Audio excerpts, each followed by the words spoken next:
Manuel Belgrano nace en 1770 en la actual ciudad de Buenos Aires. La avenida que alberga su casa natal hace honor a su nombre. Su mausoleo se encuentra en la Basílica Nuestra Señora del Rosario, lugar que es ocupado en 1807 por las tropas inglesas en la Segunda Invasión. Manuel Belgrano, junto a otros compatriotas, protagonizan las luchas por la defensa de la ciudad.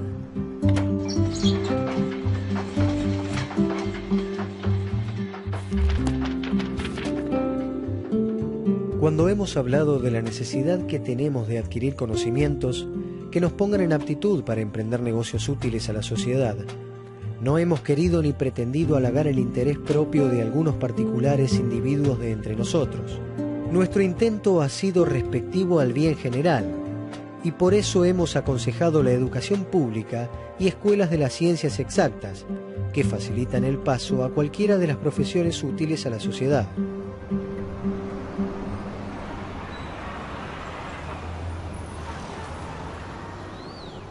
Manuel Belgrano desarrolla sus estudios superiores en España, graduándose de abogado, doctor en leyes. Por otro lado, incorporó los estudios vinculados a las ciencias experimentales y modernas, la física y la química. Por otro lado, los estudios vinculados a las lenguas modernas. Y por último, la formación de la economía política asociada a la educación popular.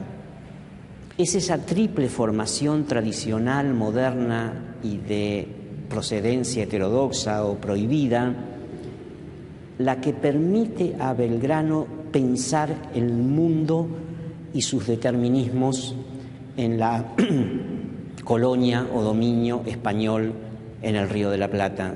Manuel Belgrano estudia en Buenos Aires, en el Colegio San Carlos.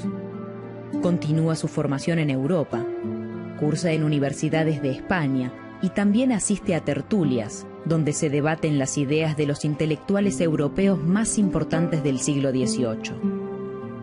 Regresa en 1794, cuando es nombrado secretario del Consulado de Comercio de Buenos Aires.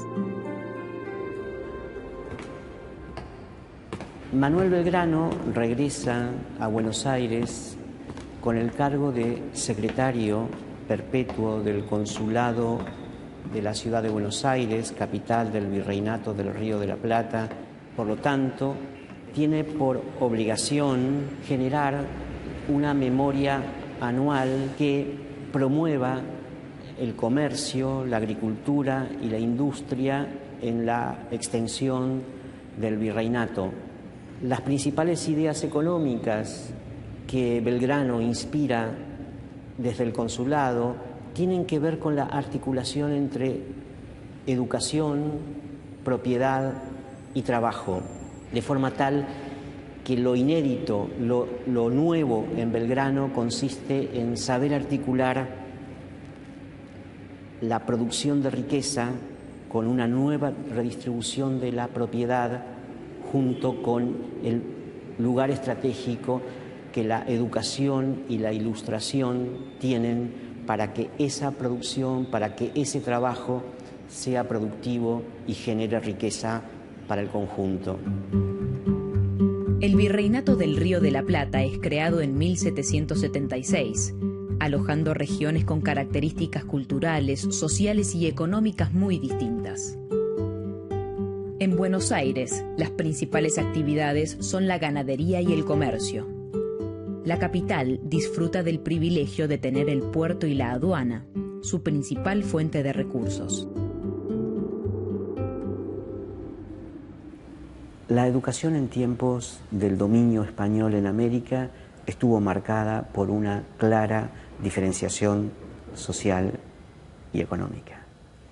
Básicamente, una sociedad fundada en las castas tenía, respecto a los procesos formativos, una clara selectividad racial.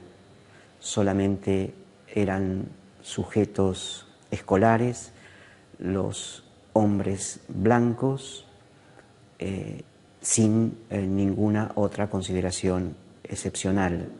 Las mujeres, los hombres de color, estaban exentos de los procesos de incorporación simbólica y cultural de la sociedad. Generalmente la historiografía argentina presenta a Manuel Belgrano como héroe militar y creador de la bandera. Sin embargo, este prócer ha hecho valiosos aportes a la educación y al sentido de lo público.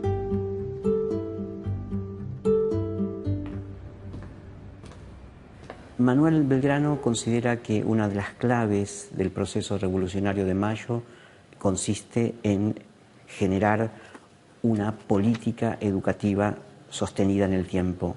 Crea un sistema educativo, un protosistema educativo fundado en escuelas primarias para varones y mujeres en la ciudad y en la campaña.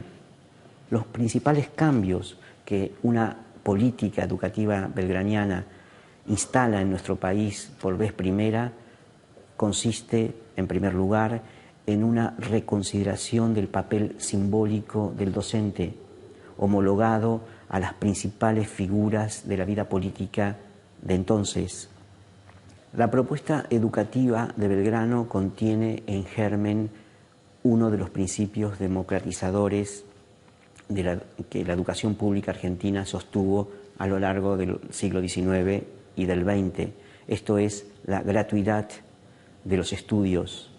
Por otro lado, Belgrano atribuye importancia crucial en los procesos de enseñanza la virtualidad, la centralidad del estímulo económico y simbólico a los logros académicos y educativos de los estudiantes.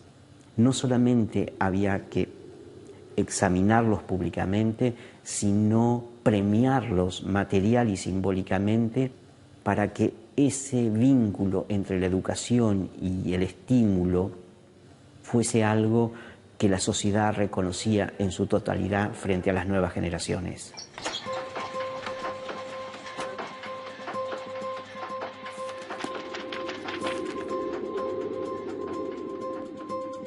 Pónganse escuelas de primeras letras, costeadas de los propios y arbitrios de las ciudades y villas, en todas las parroquias de sus respectivas jurisdicciones, y muy particularmente en la campaña, donde a la verdad residen los principales contribuyentes a aquellos ramos y a quienes de justicia se les debe una retribución tan necesaria. Manuel Belgrano es el fundador de la escuela pública argentina. Cuando pensó la escuela pública, la pensó para niños y para adultos por igual. La obra de Belgrano inspira y permite que 70 años más tarde, Sarmiento y la generación del 80 instalen un sistema educativo moderno basado en las intuiciones, en los desarrollos que Belgrano había inspirado en la primera y segunda década del siglo XIX.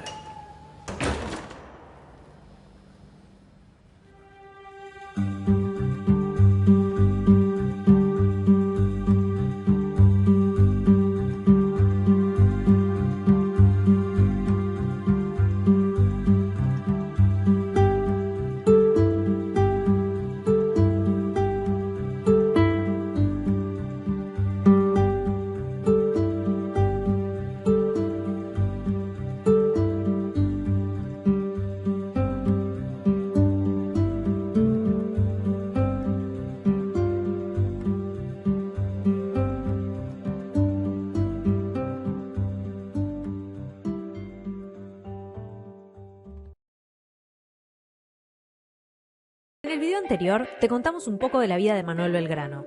Fue una de las figuras más importantes de la historia argentina y parecería que si la patria necesitaba de algo, Belgrano podía y estaba dispuesto a darlo. Por eso fue uno de los próceres más multifacéticos. Pero hoy te vamos a contar algunas cosas de él que probablemente no sepas. Fue abogado, secretario del Consulado de Buenos Aires, economista, periodista, cinturón negro de taekwondo. Bueno, ese último no, pero si probaba, seguramente le salía. Claramente fue su formación intelectual la que le permitió explorar todos estos campos. De joven estudió en España, donde se recibió de abogado. Su pasión por el conocimiento lo llevó a escribirle al Papa Pío VI para pedirle un permiso especial para leer los libros prohibidos por el Vaticano. Y por sus excelentes calificaciones y reputación como estudiante, el Papa se lo concedió de por vida. Ahí entra en contacto con los pensamientos de Rousseau, Voltaire y Montesquieu, entre otros. Eso sí, no le dio permiso para leer los libros de erótica y astronomía, y Belgrano le contestó que igual eso se consiguen en otras partes. Belgrano tenía conocimientos de francés, italiano e inglés, lo que era perfecto para cuando en su labor de periodista tenía que acceder directamente a las fuentes. Le interesaba escribir sobre el estudio de la economía política, el fomento de la agricultura, la industria y el libre comercio, todo sin descuidar el aspecto humano y social. Manuel Belgrano consideraba la prensa un elemento esencial de la divulgación de la cultura y sostuvo que debía permanecer íntimamente unida al principio de libertad. La educación también tuvo un peso enorme en la vida de Belgrano. Estaba convencido que para lograr el bienestar, no solo material, sino también a nivel humano, era necesario fomentar la educación en todos los niveles sociales. En sus propias palabras, la enseñanza es una de las primeras obligaciones para prevenir la miseria y la ociosidad. El proyecto de Belgrano abarcaba también una educación primaria gratuita, por lo cual podemos decir que fue uno de los primeros en plantear esta idea. Como vemos, Belgrano fue muchísimo más que el creador de nuestra bandera. Luchador incansable por las ideas de libertad de nuestra incipiente nación, no quedan dudas por qué es una de nuestras principales figuras históricas y por qué cada 20 de junio celebramos su vida y su obra. Si te sirvió este video, dale like y suscríbete a nuestro canal para no perderte de nada.